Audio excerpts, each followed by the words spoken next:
सतनाम पुरुष की जय। गुरु चंद्रमा मूर्ति सेवक नाच को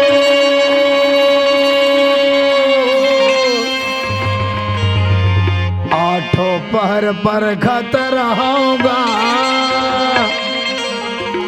गुरु चरण के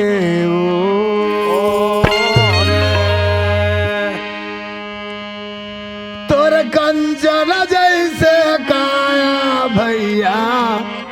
काय काम के तोर हीरा जैसे काया दाई नैया काम के तोर कंचन जैसे काया भैया काय काम के तोर हीरा जैसे काया दाई नैया काम के तोर कंचन जैसे काया भैया नैया काम के तोर हीरा जैसे काया दाई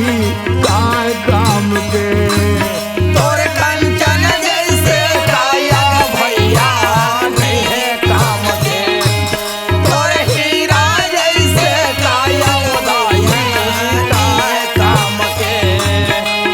गुरु भजन राजा ने नहीं गा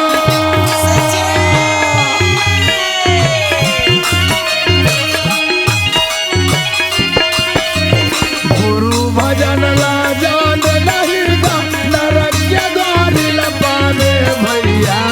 काय काम के तोर कंचन जैसे काया दाई नैये काम के तोर हीरा जैसे काया दाई काय काम के तोर कंचन जैसे काया भैया काय काम के तोर कंचन जैसे काया भैया काय काम के तोर हीरा जैसे काया दाई नैये काम के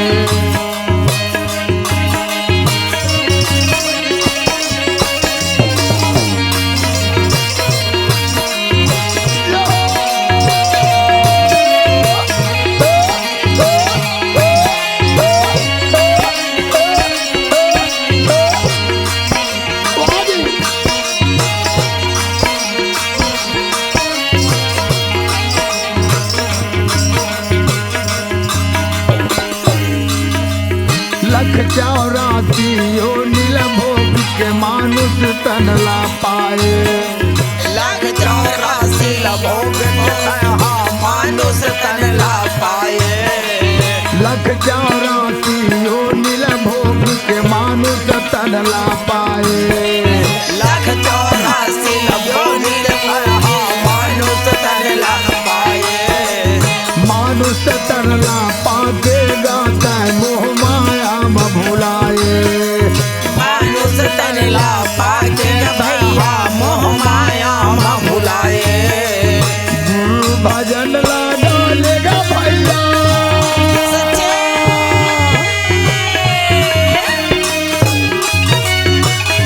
गुरु भजन ला डालेगा भैया जीवन मुक्ति पावे दाई नैये काम के तोर कंचन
बड़ दुख लाता पावेगा भैया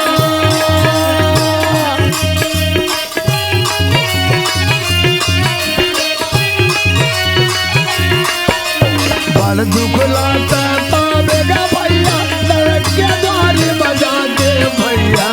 काय काम के तोर कंचन जैसे काया भैया नहीं काम के तोर हीरा जैसे काया दाई नहीं है काम के गुरु भजन लगा लेगा भैया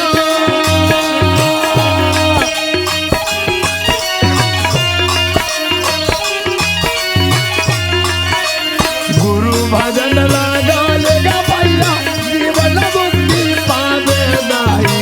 नहीं है काम के तोर कंचन जैसे काया भैया नहीं है काम के तोर हीरा जैसे काया दाई नहीं है काम के तोर कंचन जैसे काया भैया नहीं है काम के तोर कंचन जैसे काया दाई नहीं है काम के तोर कंचन जैसे काया भैया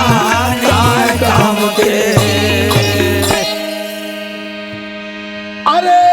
महागोदास बाबा के घर में जाके सतनाम पिता कही थे कैसे सुन तो का महागोदास तोर बालक के नाम ल बतावा था भैया जी या जी गोद में पा के बाबा गुरु घास जाकर के सदगुरु बैठ गए बैठे हैं अरे संत माता पिता कैसे बाबा जा गया देख तो गोद में पा के बालक ल खड़ा हो जाते खड़ा हो जातेगा आज बालक के नाम ल जाके बता देते संत माता पिता सुन लेते गुरुदेव होगा बाबू हाँ हाँ सतनाम पिता गोद में पा करके बालक ल खड़ा हो गए खड़ा हो गए महागुदास बालक थे महागुदास कैसे आज तोर बालक के जन्म तिथि ला सुन ले होगा जहो जहो बाबा गा महागुदास ये घासीदास जा नाम भाई जय हो बाबा हो महागुदास ये घासीदास जनाम भरे जहो बाबा हो महागुदास घासीदास जा नाम भाई जय हो बाबा हो महागुदास घासीदास जनाम भरे ये घासीदास जन्म पाएगा बाबा तुर्गा जन्म धरे घासीदास जन्म धरेगा भगवती धर्मा जन्म धरे ये घासीदास जन्म धरेगा बाबा धर्म जन्म धरे ये घासीदास जन्म धरेगा भगवती धर्मा जन्म धरे जहो बाबा हो महानुदास घासीदास जन्म भाई जय हो बाबा हो महानुदास ये घासीदास जन्म धरे तोर घर बाजा सावन हमके दीता संता जान बागान भाई तोर घर बाजा था वही नाम के निशान संत जान जानन भये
जनाम भये तोर घर बाजा था वह नाम के निशान संत जान आनंद भये संत जाम ज्ञान भये संत जाम ज्ञान भये संत जाम ज्ञान भये संत जाम ज्ञान भये संत जाम ज्ञान भये सतनाम पिता गोद में पाके जाके संघ के बीच में बाबा के नाम ला बतावे बतावा थेगा अरे मातम दिन के पास में जाके भागुदास बाबा कहीं से अमरौती कैसे कैसे देख तो हमारे बालक के नाम ला सतनाम पिता बड़ा सुंदर बतावा थे संघ के बीच में वो या सुना था अमरौती सुना ना अरे चल ना जाके गुरु बाबा नाम को उपलक्ष्य में कुछ दान दक्षिणा दे देथन वो हाँ हाँ मातम दिन हाथ जुड़ गए थे सूरज स्वामीनाथ कैसे अन्न के दान ला देवे देवता कौन जगह भोजन बना के खा जही खा जहीगा हमारे मन के निशानी नहीं रहे नहीं रही पैसा के दान देवो देवता हाट बाजार में जाके खर्चा कर दी जोड़ी या जी तब वो निशानी नहीं मिली नहीं रहे कपड़ा के दान देवो देवता कुछ दिन कपड़ा पहनने के बाद में फट जही फट जाहीगा निशानी नहीं रहे देवता निशानी नहीं रहेगा या तो मांगो दान वो आगे थे शुद्ध तो अमरौती कैसे ले लेता फिर कहा के दान देवो तेरा तीन सा बता डर वो हाँ हाँ हाथ जोड़ के भी अमरौती कही थे कैसे स्वामीनाथ हाँ गांव के नजदीक में 5 काठा गोरधुआ डोली हवे हवेगा हमर बालक के नाम को उपलक्ष्य में जाके गुरु वाला दान दे थन जोड़ी या बाबू हाँ थाली में आरती सजा के मैया अमरौती मांगो दास व सतनाम पिता के चरण कमल में पहुंच गए पहुंच गएगा सतनाम पिता के जाके मैया अमरौती मांगो दास व आरती उतारा था जी या जी तो बाबू हाँ माता अमरौती मांगो दास व सतगुरु के आरती उतारा थे होगा आरती उतार के जाके चरण बना के अमृत पावन करे या जी हाथ जोड़ के भागो दास व विनती करते गुरु बाबा जी कैसे कैसे अहो धन भाग हमर मन के बालक के नाम हमर मन के बताए गुरु बाबा का या 5 काठा गोरधुआ डोली तोला दान में देवथन बाबा अरे आज ये दान न जाके तैसे गौर कर ले होगा सतनाम पिता के थे महागुदास कैसे रमता जोगी बहता पानी आ तोर गाँव हो कल दूसर गांव में चले जाऊं होगा तो खेती बाड़ी के दाल मैं कहा करूं महागुदास अच्छा ए दाल न ते मोलो झन दे झन देवेगा हाथ जोड़ के बाबा कही थे गुरु बाबा आज मोर घर में ते विराजमान होए पिता या जी जगह जगह के संत माता पिता यहाँ के मोर घर में बैठे हवा गुरु बाबा का होगा अरे गांव के संत मन्नर नारी मन का कही देख तो का महंगो दाद वो घर में सुंदर साधु गुरु आगे नाम ल बताइस हाँ जी कोनो प्रकार के वाला दान दक्षिणा नहीं दे सकी हाँ हाँ ऐसे कही बाबा होगा तो सतनाम पिता की थे महंगो दास कैसे अरे अन्न के दान पैसा के दान को देते हाँ एला संग में धर के ले जाते होगा आज खेती बाड़ी में का करिया या ए दान ला तय मोला झन दे तो महंगो दास वाला मां सतगुरु परमात्मा का गई थे का कही थे झंडे बेदान भूमि के महंगू बाबा झंडे ना दान भूमि के झंडे बेदान भूमि के मांगू बाबा झंडे बेदान भूमि के झंडे बेदान भूमि के महंगू बाबा झंडे ना दान भूमि के झंडे बेदान भूमि के मांगू बाबा झंडे बेदान भूमि के रमता योगी बहुत पानिया रमता योगी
न करते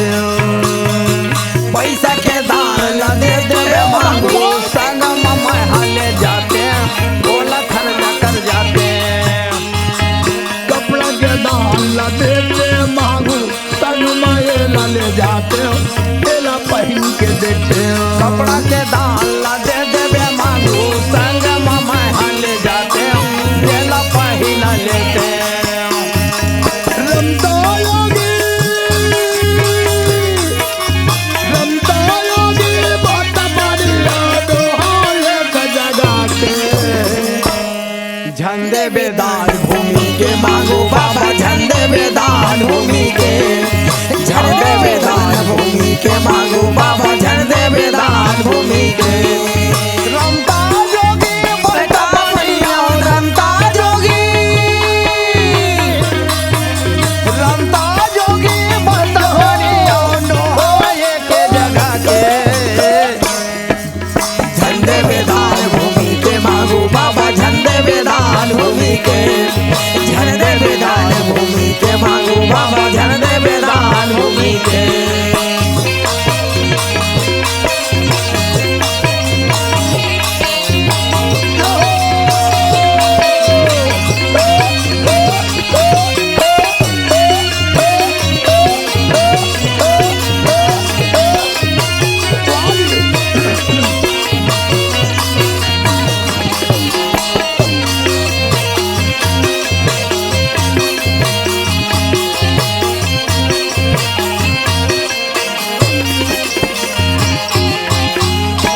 के दान ला देते मांगू संग में ला ले जाते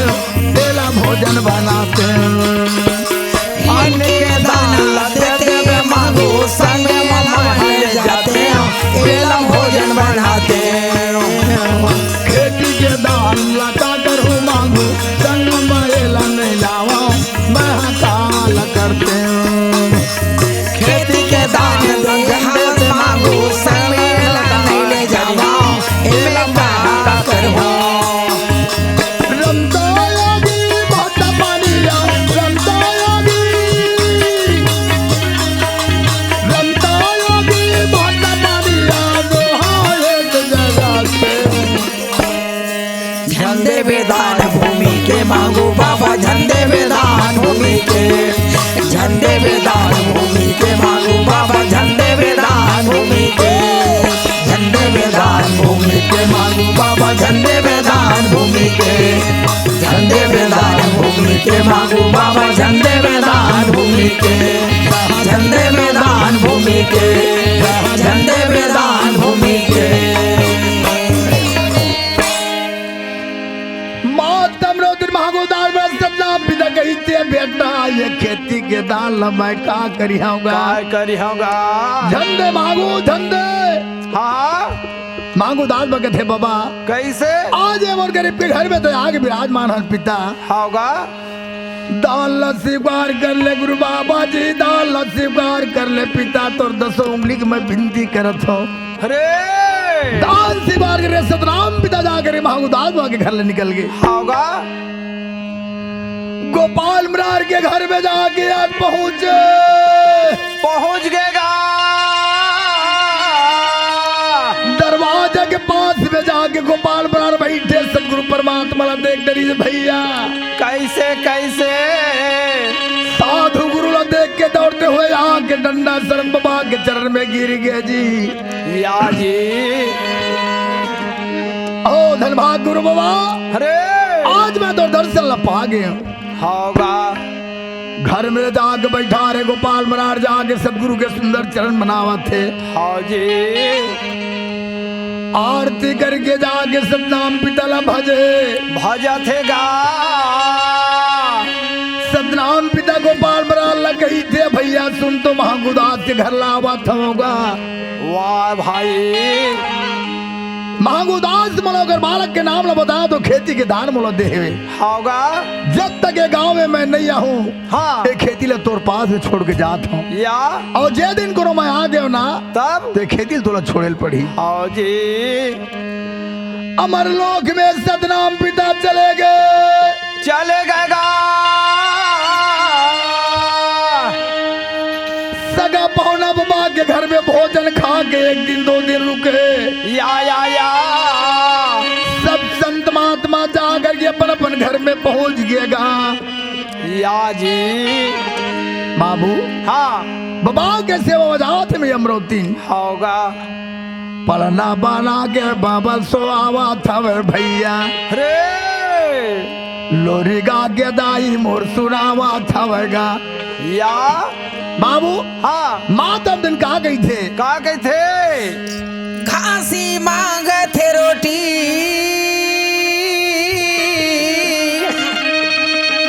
और लल्ला मांग थे रोटी और घासी मांग थे रोटी। अमरवती ने दाई वो घासी मांग थे रोटी। अमरवती ने दाई वो घासी मांग थे रोटी। अमरवती ने दाई वो घासी मांग थे रोटी। अमरवती ने दाई वो घासी मांग थे रोटी। घासी मांग थे रोटी। घासी मांग थे रोटी। अमरवती ने दाई वो घासी मांग थे रोटी। अमरवती ने दाई वो घासी मांग थे रोटी।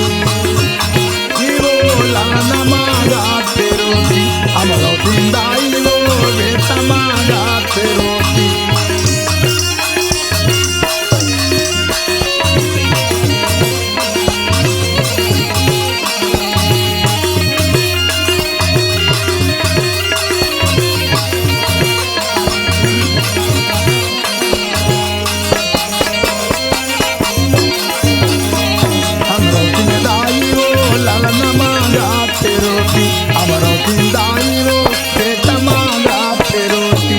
मोरे लल्ला बर मैं कुर्ता सिलाऊं री। मोरे लल्ला बर मैं कुर्ता सिलाऊं। कुर्ता सिलाऊं सखी कुर्ता सिलाऊं री। कुर्ता सिलाऊं